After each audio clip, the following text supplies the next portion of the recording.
बाद जन्म लेता है। श्री चैतन्य महाप्रभु का भक्ति रस यहीं पर जन्म लेता है। रामानंदाचार्य का वैराग्य दीप यहीं पर जन्म लेता है। कबीर, रैदास, तेग बहादुर आदि अनेक मत यहाँ पर विस्तार पाते हैं। और यही नहीं, एनी बेसेंट का थियोसॉफिकल सोसाइटी का विचार भी दुनिया भर में पहुंचा तो यहीं से पहुंचा। तो क्यों न कहें हम कि अयोध्या, मथुरा, माया, कांची, अवंतिका, पुरी की तरह ये जो काशी है वो अपने आप में, और आप ये समझें कि ये जो काशी है आपके अपने स्वयं के शरीर में अवस्थित है। इस तथ्य को हृदयंगम करने के लिए आपको काशी वास तो करना ही पड़ेगा। यहाँ पर संतों का समागम, संतों का सत्संग तो करना ही पड़ेगा इस तथ्य को समझने के लिए कि आपके शरीर में काशी है। आपके शरीर में काशी किस भाग में अवस्थित है, थोड़ी देर बाद आपको इसके बारे में बताएंगे। अश्विनी। और काशी में आज आलोक है, काशी में आज प्रकाश है, काशी में आज दिगंबर के नगरी में आज महोत्सव है। काशी जहां पर महाश्मशान में भी होली खेली जाती है, काशी जहां पर खेले मसाने में होली, जहां पर मृत्यु भी महोत्सव है, उस काशी में आज शिव महोत्सव का आयोजन किया गया है, शिव दीपोत्सव का आयोजन किया गया है। और कहा गया है कि दुनिया के वीराने पथ पर जब जब नर ने खाई ठोकर, दो आंसू शेष बचा पाया, जब जब मानव ने सब कुछ खोकर, मैं आया तभी द्रवित होकर, मैं आया ज्ञान दीप लेकर, भूला भटका मानव पथ पर, चल निकला सोते से जगकर, पथ के आवर्तों से थककर, जो बैठ गया आधे पथ पर, उस नर को राह दिखाना ही मेरा सदैव का दृढ़ निश्चय। काशी से वो ज्ञान गया जिससे कहा गया कि आत्मदीपो भव, काशी से वो ज्ञान गया जिसमें स्वयं प्रकाश होने की बात कही गई है।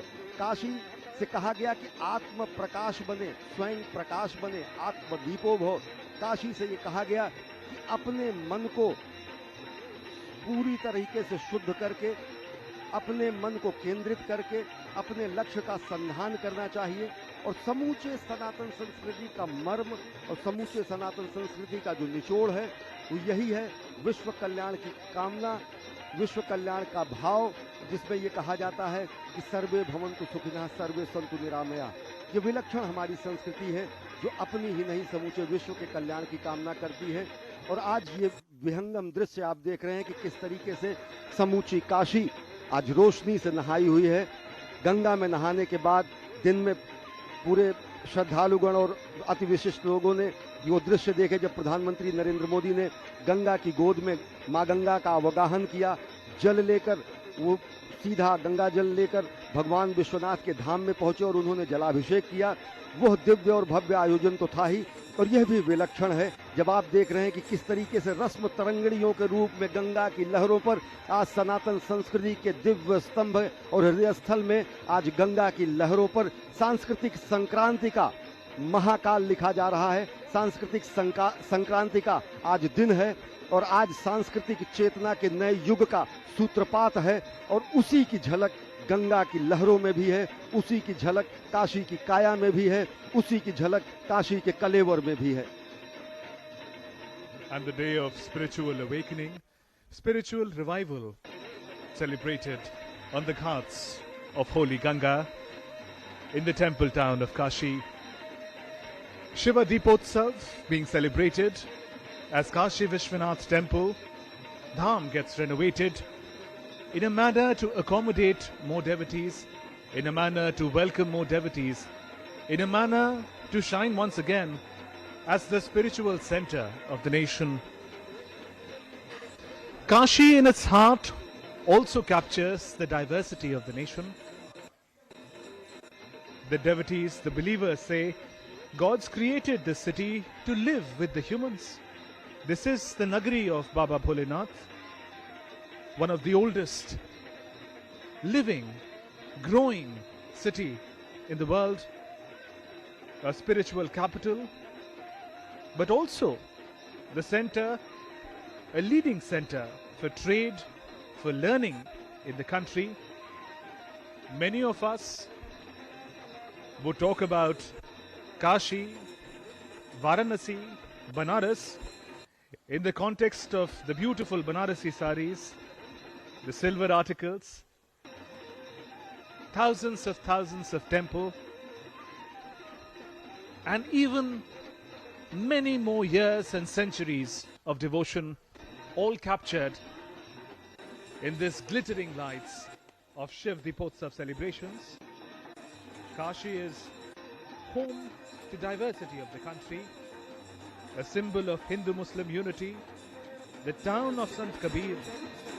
Adi Shankaracharya is said to have come to Varanasi.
मतांतर सबको अपने में समेटे हुए होती है। ये जीवन शैली है, ये सनातन संस्कृति है और साथ ही साथ ये विश्व को दिया गया अनुपम उपहार है। और देख रहे हैं कि किस तरीके से आज गंगा पुत्र ने माँ गंगा के प्रति अपने दायित्व का निर्वहन किया है। किस तरीके से गंगा पुत्र ने माँ गंगा को आज काशी विश्वनाथ बाबा भोले शंकर से मिलवाया है और किस तरीके से आज गंगा पुत्र माँ गंगा की गोद में गंगा विहार कर रहा है, काल के कपाल पर अमिट हस्ताक्षर लिख रहा है भारत के उत्कर्ष का, भारत एक भारत श्रेष्ठ भारत का, आत्मनिर्भर भारत का और अंतिम संकल्पना साकार करने का वो महायज्ञ जिसमें हम संकल्पना करते हैं जगत गुरु भारत का। And Prime Minister continues to sail on Swami Vivekananda cruise, overlooking the beauty of the Ghats of Kashi. Earlier today, Prime Minister described the grace of Kashi. He remarked that this temple town, the name Varanasi, is not just a matter of words. It is the collective strength of India's spiritual force. Kashi is that where awakening is life. Kashi is that where the death, the end, is also a festival. Kashi is the place where the truth is the culture. Kashi is where love is tradition. And Prime Minister on board Swami Vivekananda cruise with his other colleagues from the government, chief ministers, deputy chief ministers from different states of the country, along with Prime Minister. In his address on the inauguration of Kashi Dham, Prime Minister said, "This is the place where Goswami Tulsidas created a central epic of Ramcharitra-Manas with inspiration from Lord Shankar." Prime Minister said, Lord Buddha's enlightenment was revealed to the world in Sarnath, here in Varanasi. And for the betterment of society, sages like Kabir Das also appeared here. If there was a need to unite the society, then Kashi became the center of power of devotion. Sant Ravi Das, Prime Minister said, Kashi is the land of the four Jaina Tirthankars, the epitome of non-violence and austerity. From the integrity of King Harishchandra to the knowledge